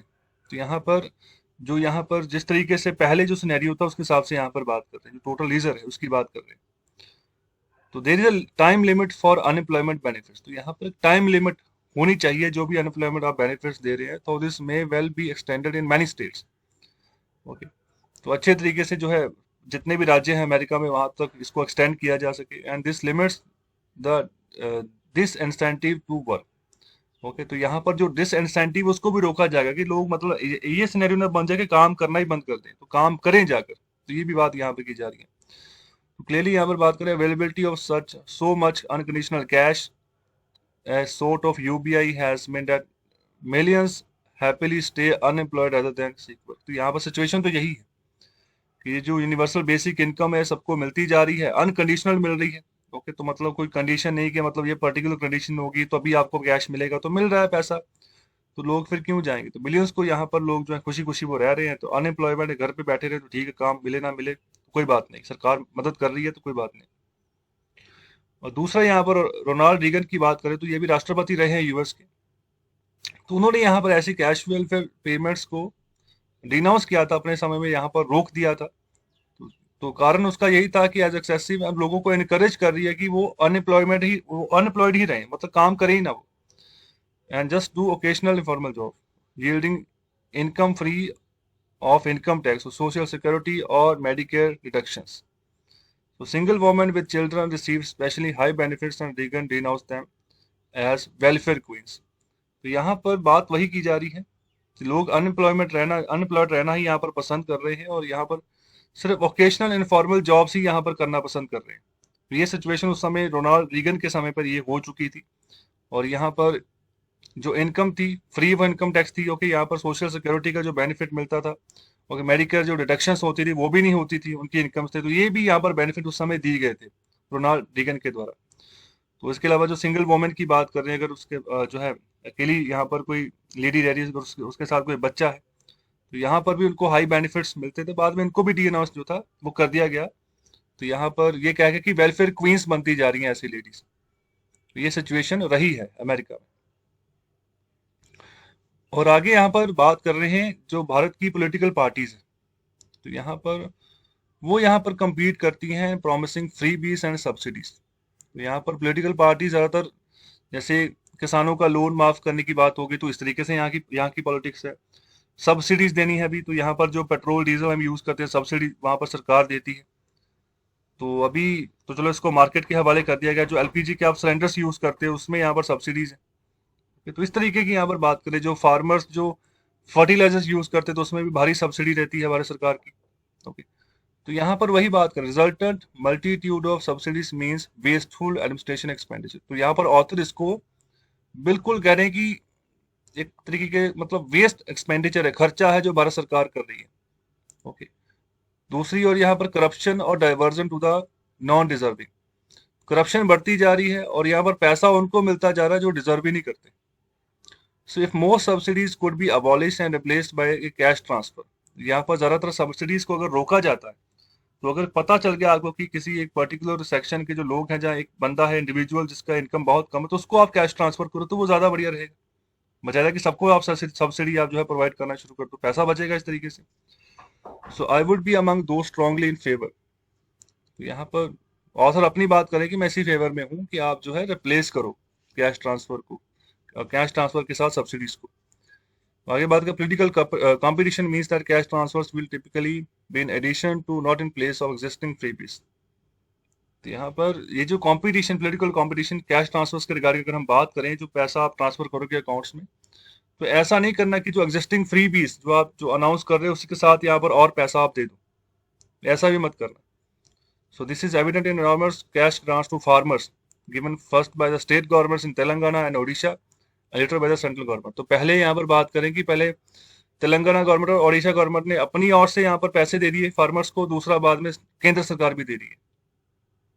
तो वो बात की जा रही। तो यूबीआई की बात करें तो इम्प्रैक्टिकल है, प्रैक्टिकली इतना पॉसिबल नहीं है। यूनिवर्सल बेसिक इनकम सबके पास एक जैसी इनकम हो, ऐसा मुमकिन नहीं है। ओके, तो ये अपने व्यू के हिसाब से बात कर रहे हैं कि इमोरल है। ओके, तो मतलब वास्तव में इसका अस्तित्व नहीं है। तो but cash grants have become part of India subsidy politics. तो यहाँ पर जो सब्सिडी पॉलिटिक्स है भारत की, उसका कैश ट्रांसफर जो है ना, कैश ग्रांट, वो हिस्सा बन सकती है। And are here to stay, तो स्टे भी हो सकता है। मतलब ये हिस्सा अगर बनती है कैश ट्रांसफर तो आगे भी चलता रहेगा ये चीज, ऐसी नहीं कि इम्प्रैक्टिकल है, प्रैक्टिकल बात है। So something they will have lay the ground for an eventual UBI. More likely they will join the estimated 950 subsidies already announced over the years that have done some good but failed to make India prosper. तो यहाँ पर कुछ तो अच्छा हुआ है थोड़ा बहुत जो सब्सिडीज दी जाती है। और तो यहाँ पर 950 अलग अलग सब्सिडीज की बात की जा रही है, लेकिन फेल हो गई ऐसी सब्सिडीज देते कि मतलब हमारा देश जिस तरीके से समृद्ध होकर आगे बढ़ना चाहिए था, हम नहीं बढ़ पाए। तो ये बात ऑथर यहाँ पर कह रहे हैं कि वेस्टेज जो पैसा हो जाता है ना एक्सपेंडिचर, एडमिनिस्ट्रेटिव एक्सपेंडिचर के चलते, तो उसको रोकना चाहिए, तो सही नहीं है। तो देखो जो जितने भी ये बड़े रिच कंट्रीज है ना, तो वहां पर जितने लोगों की इनकम होती है, तो ज्यादातर हर एक की, चाहे वो प्राइवेटली जॉब कर रहा है चाहे गवर्नमेंट जॉब कर रहा है, तो वो इनकम के हिसाब से उसका टैक्स कट होता है। ठीक है, तो वही टैक्स के चलते बाद में सोशल सिक्योरिटी के बेनिफिट्स देती है सरकार अपने देश के लोगों को। ओके, तो वहां पर ऐसा होता है कि जिसने टैक्स दिया है ना, तो उसको प्रॉपर यहाँ पर मेडिकल केयर भी मिलता है। ओके, तो यहाँ पर अगर मैं ऑस्ट्रेलिया गवर्नमेंट की मैं यहाँ पर एग्जांपल देता हूँ, यहाँ पर अगर अच्छा खासा मोटा टैक्स आपकी इनकम में से जा रहा है, तो अगर आपको कल को कोई प्रॉब्लम हो जाती है, आपकी फैमिली में किसी को प्रॉब्लम हो जाती है, ओके, तो उनको भी यहाँ पर सरकार जो है फ्री इलाज करके देती है, चाहे खर्चा करोड़ों के हिसाब से हो। लेकिन भारत में थोड़ा उलट हो जाता है। तो ये हमारा ऐसा है कि टैक्सेस का पैसा ज्यादातर कहीं और से आ रहा है और लग कहीं और रहा है। ओके, तो ये भी कई बार सिचुएशन हो जाती है, बेनिफिट कई बार उसको नहीं मिलता है। तो ओके, तो अभी बात करते हैं इकोनॉमिक कंसेप्ट के बारे में। तो आज का जो टॉपिक है वो है फॉरवर्ड कॉन्ट्रैक्ट। तो ये क्या होता है? तो ये होता है transaction contract of commodity on an agreed price. Okay, तो यहाँ पर जो कॉन्ट्रैक्ट हुआ कि पैसा यहाँ पर जो है ट्रांजैक्ट होगा, तो यहाँ पर कोई भी कमोडिटी, कोई भी प्रोडक्ट हो गया, तो जो यहाँ पर प्राइस एक बार डिसाइड हो गया, which binds the seller and buyer both to pay and deliver the commodity on a future date. Okay, तो कोई भी जो फ्यूचर डेट डिसाइड होगी कि उस डेट पे यहाँ पर जो है सेलर प्रोवाइड करेगा बायर को वो वाली कमोडिटी, और ये पर्टिकुलर जो पहले से डिसाइडेड प्राइस है, एग्रीड प्राइस, उसके ऊपर ये पेमेंट होगी। तो price agreed upon is known as forward rate. Okay, तो यहाँ पर जो पहले से ही तय है कि अगर अगले महीने की 25 तारीख को